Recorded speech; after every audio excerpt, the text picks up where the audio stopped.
Hello viewers, welcome to Bondhon YouTube channel. I am Mohammad Shohanur Rahman Shohag with you.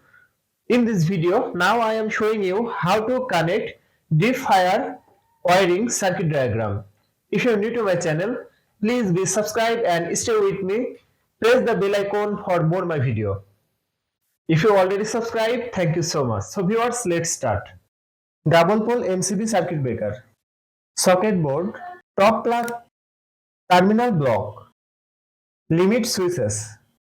Limit switch, heater element, phase connection to MCB, neutral connection to MCB, phase connection outgoing from MCB to socket, phase terminal, neutral connection outgoing from MCB to socket, neutral terminal, earthing connection from socket to earth, neutral connection from top plug to terminal block and connect to heater element, phase connection from top plug to terminal block and connect to limit switch, again connect to another limit switch and then connect from limit switch to heater element, earth connection to terminal block and connect with heater element body. Now it's ready for use. So viewers, that's my video. If you like my video, please like and share my video to your friend.